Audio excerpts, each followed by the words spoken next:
सलाम हिंदुस्तान दोस्तों। आज बात बोसा, बोसी और बोसीदा की। बोसा क्या होता है पहले ये जान लीजिए। बोसा का सिंपल अर्थ है चुंबन, चूमना, किस करना, किस।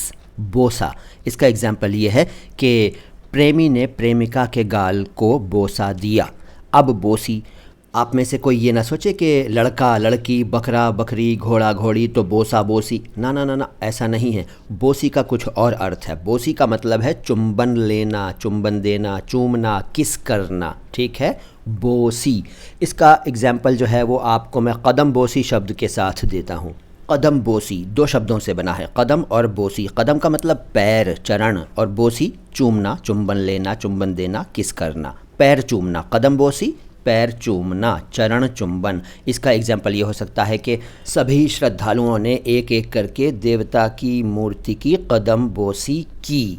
अब बोसीदा, अब बोसीदा को अलग करके मत पढ़िएगा, बोसीदा ऐसे मत पढ़िएगा। ये तो आप किसी के नाम के साथ कहते होंगे शायद। अगर आप बंगाल में हैं या कभी गए हैं तो आपने सुना होगा कि वहाँ किसी के नाम के साथ दा शब्द लगाकर इज्जत दी जाती है, जैसे मिथुन दा, अमित दा, सुनील दा। यहाँ बोसीदा का वो और वैसा अर्थ नहीं है। यहाँ बोसीदा का अर्थ है, यहाँ क्या बल्कि बोसीदा का अर्थ ही है बहुत पुराना, जर्जर, खस्ता, कमज़ोर। बोसीदा एक साथ, ठीक है, बोसीदा ऐसे नहीं, बोसीदा।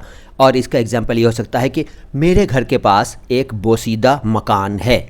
और अब आज का सवाल, आज मैंने जो 3 शब्द बताए हैं उनमें से किन शब्दों या कितने शब्दों के अर्थ आप पहले से जानते थे? कमेंट बॉक्स में बताइए। वीडियो को लाइक कीजिए, चैनल को सब्सक्राइब कीजिए। शुक्रिया।